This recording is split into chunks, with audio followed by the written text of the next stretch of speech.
What's up, y'all? This is Keenan Higgs Higgins coming to you for another Black America Web exclusive.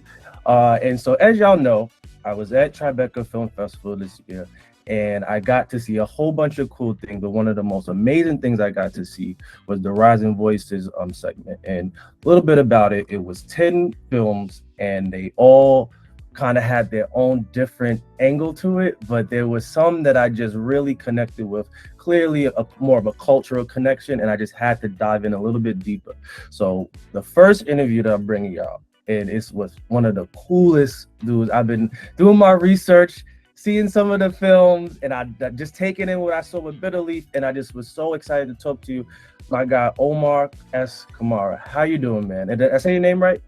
You got it perfectly, man. You got it Perfect. perfectly. All right. And I'm doing great, man. I'm excited to talk with you and talk more about the film. Oh yes, definitely. But like, let's kind of like get into it. Let's walk our way up there. So for you as a director who, honestly, the Rising Voices isn't even your biggest look. It's like just such it's a pocket into all these different things that you've been able to do, and it's just a different angle. Because, for me, when I was talking to a lot of people at Tribeca, for them, this is like their debut and like their first time getting seen. But for you, it's like just a step in this ascending ladder. So like, where did it start? Like, where did this filmmaking begin for you?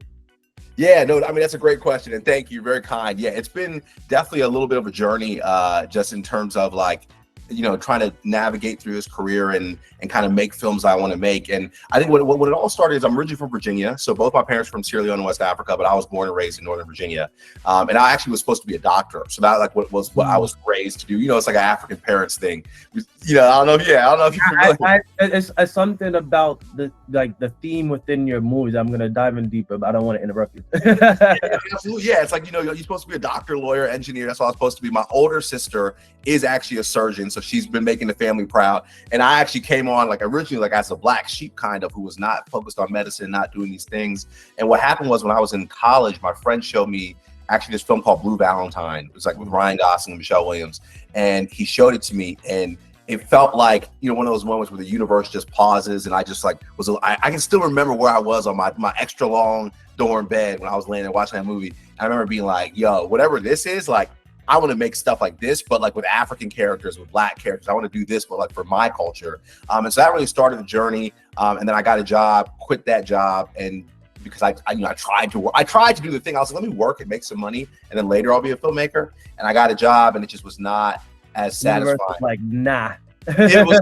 I was miserable. So then I quit, and so that was like 2016, and I've been pursuing filmmaking ever since. Then got into AFI, which really jump started things for me when I moved out here to California.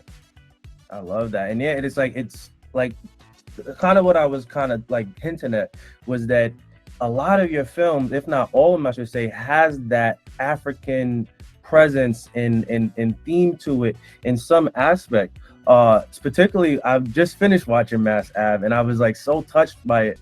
And it's interesting how like you were able to tell a story that is very relatable from all of our cultural backgrounds, but for the African perspective, there were certain lines that were so significant, and there were certain things, and then like just the father and son dynamic. It was just such an interesting like thing that they were learning from each other.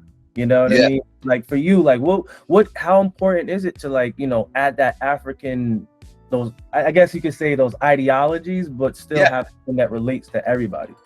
Absolutely. I mean, it's very important to me. In fact, like, that's like the reason I wanted to be a filmmaker, like I was saying, which was to tell these stories from my perspective. Because I would watch all these films that I love, and I'd be like, this is a great film, but it's not exactly like my experience growing up. Like, my dad would never say that to me. My dad would never do this. And Mass Ave, of all my films, is like one of the most autobiographical, because that really happened to me and my dad. My dad is a landscaper. I used to drive around in the truck with him. And for me, I just wanted to put my authentic story into the film. And then, it's like that thing that the people always say, which I have found to be so true on my festival journey, which is the more specific, the more universal.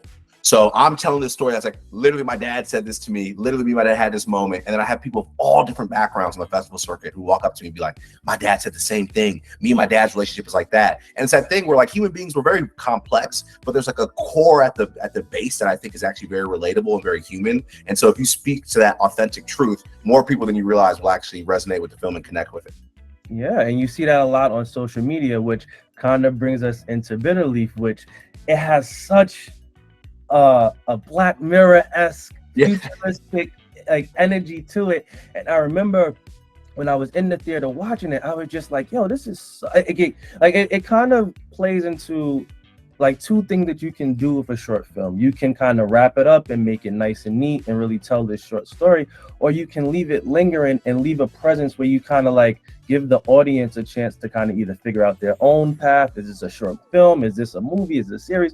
And for you, I feel like you always choose the latter. And I saw it with Mass Ave, but I really saw that with Bitter Leaf. So kind of talk to me about like the theme of like what you ultimately want to get and why you chose to kind of head toward a more futuristic tone.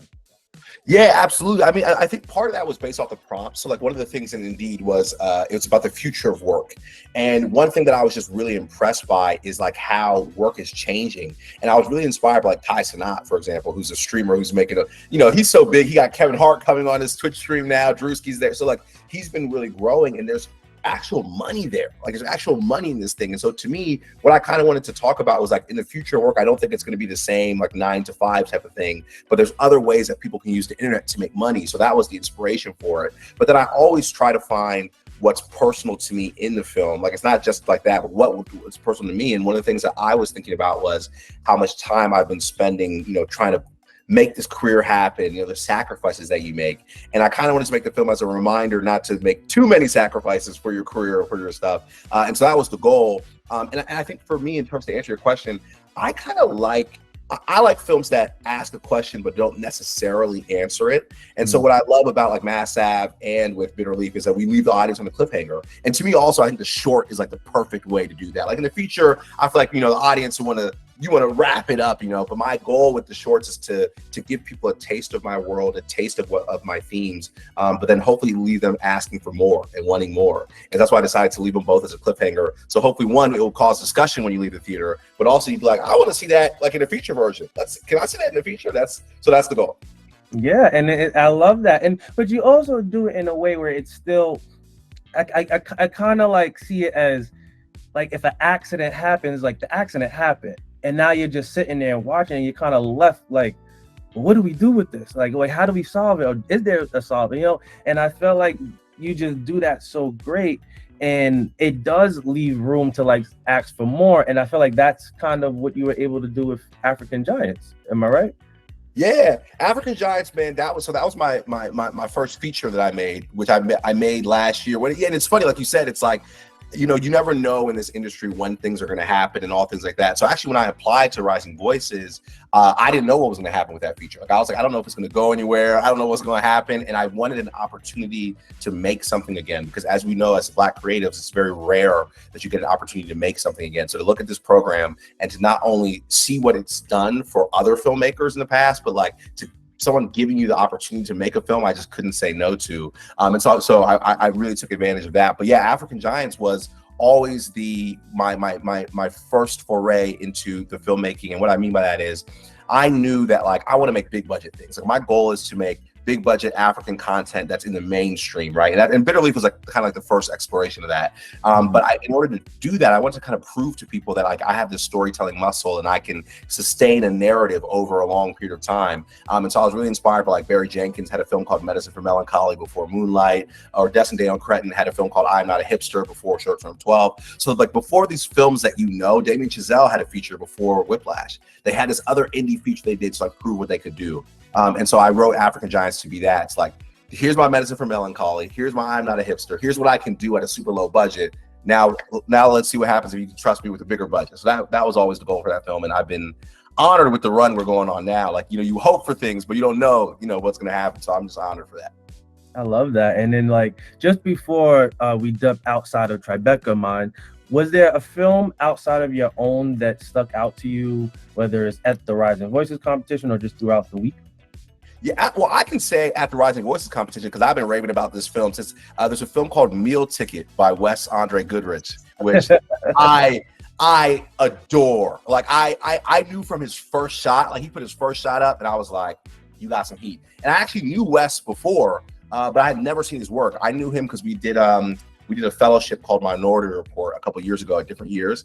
But I knew of him, but I'd never seen his work. And as soon as that came up, I was like, oh no, you got something. So I'm probably the biggest fan of Meal Ticket. I've been hyping him up, and even the actor Coy Stewart, who plays Apollo, I've been in conversations with, because I think that's a great piece of cinema and a great short film. It's like 10 minutes long, something like that. Yeah, we might have something in store, like hint, but yeah. Good. But I will say, like, just with everything that you're doing, and it kind of, even that we're talking even months after, it shows that your story doesn't just begin someplace and end there. It really just keeps going. And so for you, like, what would you say is next? Like, is it to promote what you have going on right now, or is there still something in the bag that we haven't seen yet? Oh yeah, I mean, there's so many things in the bag you haven't seen yet. I would hope so. I would hope this is way from the beginning to the end. But I think really for me, I mean, the main thing is, like, African Giants is having its theatrical release in 2 days.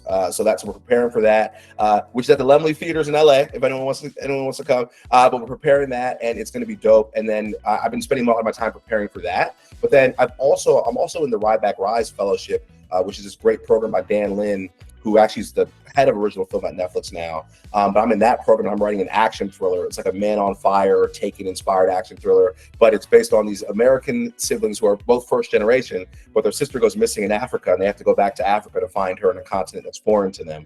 So that's like the next script I'm writing. So everything I'm looking for, and I'm also doing like an MMA movie about African identity. So now it's all about like kind of like raising the stakes right now, which is like, I've done the indie stuff, I've done the micro budget stuff, and I really want to tell these stories on a bigger scale for bigger audiences. So it's all about finding the right partners to set these projects up with. That's what it's writing, developing, and pitching right now. I love that. I love to hear that. And like I said, it does not end here. It only begins. And so we will definitely be speaking with you soon. And thank you so much for just taking some time. And I got to check out this guy's work if you haven't already. And I'm pretty sure you have. Thank you so much, man. I appreciate you. I appreciate it, Keenan. Thank you so much. It was a pleasure.